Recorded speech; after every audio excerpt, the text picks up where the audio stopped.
जय जगन्नाथ बंधु मैंने आज आपण मानक समस्त बंधु मानक मुझे आमर अनुगुल जिलार 20 किलोमीटर अनति दूर में अवस्थित माँ कालुणी जहाँकि प्रत्यक्ष देवी माँ ठाकुराणी माँ कालुणी जरड़ा स्थित अवस्थित आज आपण मानक वीडियो मध्यम देखाइबी किभली भाव में जो रास्ता नहीं आपण मैंने गले सुविधा भाव में माँ कालुणी पीठ को पहुँचे और दर्शन कर आशीर्वाद। वर्तमान आम ग्राम भीतर को प्रवेश करा जातीय राजपथ 55 नंबर जातीय राजपथ जरड़ा ग्राम भीतर को बर्तमान प्रवेश कर देखुं किभली सुंदर रास्ता जारी रही।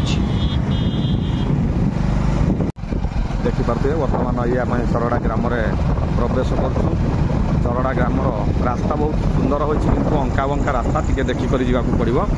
ये हूँ जरड़ा गाँ भीतर को माँ कालुणी पीठ को जावाई रास्ता अत्यंत सुंदर रास्ता ग्राम मध्य दे जावाक हेब किंतु रास्ता सुंदर किंतु अंका बंका हो रास्ता टी रही अच्छी तेणुक धीरे सुस्थे जावाक हेब। आम बर्तमान जरड़ा ग्राम अंगनावाड़ी केन्द्र रास्तार पड़ी वृषभ अच्छा जहाँकि शिव मंदिर अच्छी कलिंग क्लब अच्छी जरड़ार ये अच्छी राजू स्मृतिपीठ अच्छी साथ ये विस्तीर्ण काय पड़िया रही शिव मंदिर देखिपे अति सुंदर भाव में रही शिव मंदिर ओपन जिम सेंटर रही देखिपे ये रही मिनी स्टाडियम जहाँकि बसापी जरड़ा गोटे सुंदर फील्ड भाव में परिगणित हो क्रिकेट सुंदर सुंदर राजू मेमोरियल ये हुए यही फील्ड निश्चित भाव में आसमें माँ पीठ को जा देखिपे रास्ता बड़ सुंदर अच्छे किंतु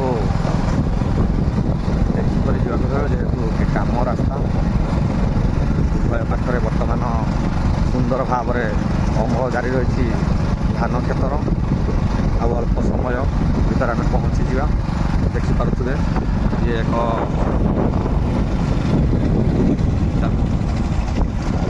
ओभरब्रिज रही ओभरब्रिज और तल साइड रही आमर हाईस्कल ब्रजमोहन हाईस्कल देखिपे बाम पार्श्वर एवं सेठी पानी टांकी अवस्थित रही ग्राम पंचायत ऑफिस वर्तमान आम ठाकुराणी पीठ आग को आगे आसिले विस्तीर्ण काय ब्रिज रही जहाँकि सुंदर भाव में पूर्वे ए ब्रिज नथिला जितेबाला से माँ ठाकुराणी विराजमान करते बहुत दिन तलू ए ठाकुराणी विराजमान करते देखिपे सुंदर ब्रिज ये ब्रिज हूँ लिंगरा नदी देखिपे केते सुंदर भाव में लिंगरा नदी की बही आसी यही लिंगरा नदी की जाकि डेरजांग डैम रे मिसी देखिपे उभय पार्श्वर मुझे देखा ठाकुराणी पीठ बर्तमान पाखे आसिले देखिपे मंदिर माँ मंदिर अत्यंत शोभनीय आकर्षणीय प्रत्यक्ष ठाकुराणी माँ कालुणी जी जहाँ जेबे मनासी था ये समस्त मनस्कामना पूर्ण होता है। माँ कालुणी को दर्शन करवा अत्यंत सुंदर एवं यार मध्य पार्क रही अच्छी कालुणी पीठर पार्श्वर नदीटी बही जाइए। जय माँ कालुणी वर्तमान आम आज पहुँची जाइछु माँ कालुणी पीठरे जो माँ कालुणी विराजमान कर देखुवे केते सुंदर मनोरम दृश्य ये हूँ कालुणी पीठंकर आड़ास्थली जो माँ प्रत्यक्ष ठाकुराणी माँ कालुणी विराजमान करते सुंदर भाव परिवेश देखिपे माँ परिवेश अत्यंत सुंदर।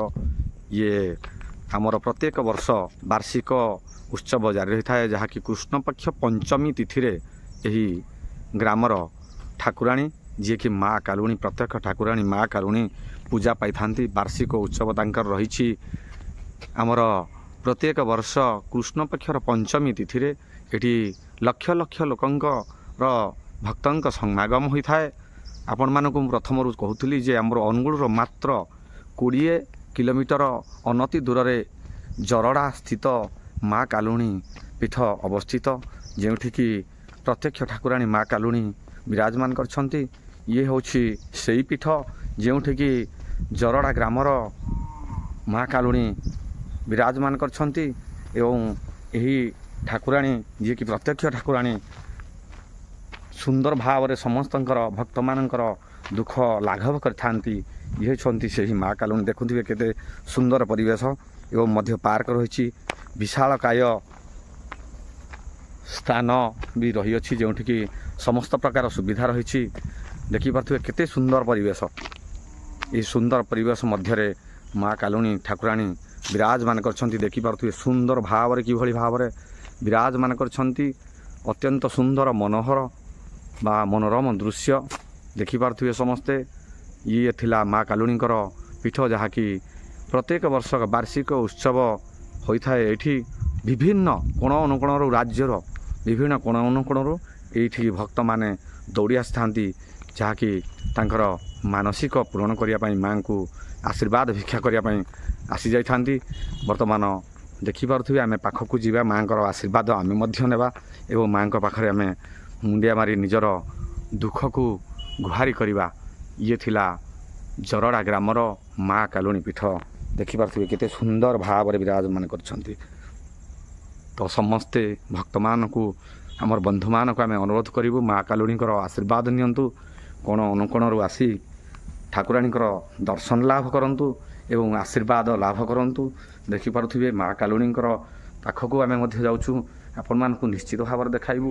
ଇଏ ରହିଛି ମା କାଲୁଣୀଙ୍କର ପୀଠସ୍ଥଳୀ, ଜରଡ଼ା ଗ୍ରାମ ନିବାସୀ ଠାକୁରାଣୀ ମା କାଲୁଣୀ, ଯିଏକି ଡାକିଲେ ମା ସଙ୍ଗେ ସଙ୍ଗେ ସମସ୍ତ ଭକ୍ତମାନଙ୍କର ଦୁଃଖ ଦୁର୍ଦ୍ଦଶାକୁ ଦୂର କରିଥାନ୍ତି ବା ଲାଘବ କରିଥାନ୍ତି। ମାତ୍ର 20 କିଲୋମିଟର ଦୂରରେ ଅବସ୍ଥିତ, ଅନୁଗୁଳର ଅନତି ଦୂରରେ ଏଠି ରହିଛନ୍ତି ମା କାଲୁଣୀ, ଜରଡ଼ା ଗ୍ରାମରେ ଅବସ୍ଥିତ। ଜୟ ମା କାଲୁଣୀ। ଭଗବାନ ବା ଠାକୁରାଣୀ ସମସ୍ତଙ୍କୁ ଘଣ୍ଟ ଘୋଡ଼େଇ ରଖିଥାନ୍ତୁ। ଜୟ ମା କାଲୁଣୀ ଭରସା। ମା କାଲୁଣୀ, ଜୟ ମା କାଲୁଣୀ, ଜୟ ମା କାଲୁଣୀ।